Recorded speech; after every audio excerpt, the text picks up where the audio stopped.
আলোচনাটো এপছুৰ সভাপতি ডাঙৰীয়াই আহ্বান জনাইছিল আৰু সেইটো লৈ পেলাই BPF আৰু UPPL নেতাসকলৰ মাজত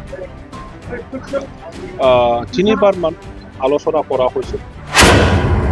প্ৰহ্লাদ বসুমতাৰী, কাষ্টম বসুমতাৰী সিহঁতৰ দ্বাৰা নিজৰ মনৰ কথাটো ব্যক্ত কৰিছে, মানে যে বিজেপিৰ পৰা অক্সিজেন লৈ পেলাই UPPL চৰকাৰ গঠন কৰিছে। এতিয়া অক্সিজেন নাইকিয়া হ'ব যেন লাগিছে। ইয়াৰ কাৰণে BPFৰ অক্সিজেন লৈ পেলাই যাই থাকিবৰ কাৰণে সেই আলোচনাটো কৰিছে। মিলন হোৱা বা একগোট হোৱা এইটোতো নিবিচাৰে।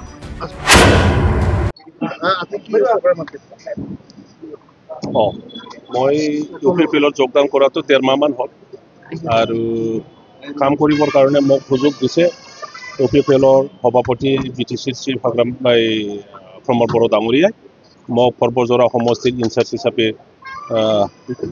দায়িত্ব দিছে। গতিকে UPPL হৈ প্ৰথমবাৰ এই সমষ্টিৰ সৰ্বজোৰা সমষ্টিত মই আহিছোঁ আৰু ইয়াৰ ডিষ্ট্ৰিক্ট নেতাসকল আৰু প্ৰত্যেক প্ৰাইমাৰী নেতাসকলৰ লগত মই প্ৰথমবাৰৰ কাৰণে ইণ্টাৰেকশ্যন কৰিছোঁ।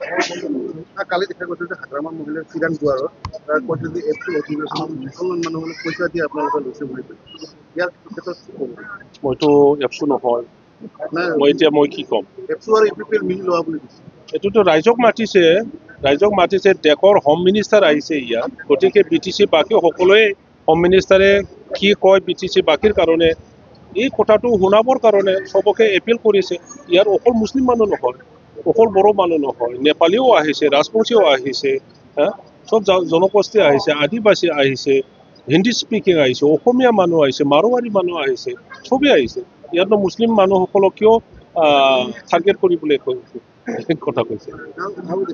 যিহেতু আপোনালোকৰ BPF আৰু UPPLৰ এটা মিত্ৰতা হোৱাৰ কথা কৈছে, মানে গোটেই এটা টিম হোৱাৰ কথা কৈছে। দুবাৰ চলি আছে, ইয়াত কিমান দূৰ ইয়াৰ সম্পৰ্কে কোনে কৈছে কোৱাটো? কৈছে হাগ্ৰামা মহিলাই কৈছে যে মোৰ লগত আলোচনা হৈছিল এপটোৰ লগত, প্ৰমোদ বড়ো আৰু মোক একেলগে এখন টেবুলত বহালে আমি মিত্ৰতা, কিন্তু আজিলৈকে বহোৱা নাই বুলি কৈছে।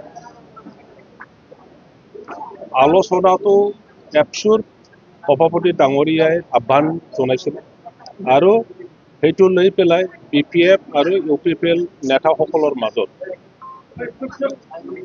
তিনিবাৰমান আলোচনা কৰা হৈছিল আৰু সেইটোকে লৈ পেলাই হাগ্ৰামাৰ যিটো ৰিয়েকশ্যন, যে তেখেতৰ কয়েকজন ইউথৰ নেতাসকলৰ দ্বাৰা যিটো কথা ক'লে আপোনালোকেতো শুনিছে, চবে BTC বাকী দেখিছে।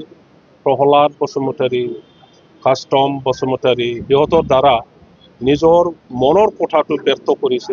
মানে এইটো একো নহয় যে বিজেপিৰ পৰা অক্সিজেন লৈ পেলাই UPPL চৰকাৰ গঠন কৰিছে। এতিয়া অক্সিজেন নাইকিয়া হ'ব যেন লাগিছে। ইয়াৰ কাৰণে BPFৰ অক্সিজেন লৈ পেলাই যাই থাকিবৰ কাৰণে সেই আলোচনাটো কৰিছে, এই কথাটো কৈছে। গতিকে তেখেতে মিলন হোৱা বা একগোট হোৱা এইটোতো নিবিচাৰে। আচলতে তেখেতৰ হাগ্ৰামা এই ক্ষেত্ৰত আচলতে গেম খেলিছে নেকি, এলায়েন্স নহওক যাতে এনেকৈ কৰিছে? সেইটো তেখেতৰ ষ্ট্ৰেটেজি। আমি এতিয়া UPPL ফেমিলি হ'ল, UPPLৰ কোনো আঘাত নাহে, তেখেতে কি ভাবে কি কৰি থাকক। যিহেতু বিজেপি আগ্ৰাসন লৈছে BTR ক্ষেত্ৰত, যে বড়ো জাতীয় চেণ্টিমেণ্ট এটা আছে, এই ক্ষেত্ৰত যদি আপোনালোকৰ দুটা দলে এক নহয় তেতিয়াহ'লে কিন্তু অনাগত দিনত BJP লাভান্বিত হ'ব বুলি ভাবে। BJPয়ে আগ্ৰাসন কৰিব গৈ আছে বুলি আপোনাৰ জাৰ্নেলিষ্টৰ মুখৰ পৰাহে মই শুনিছোঁ।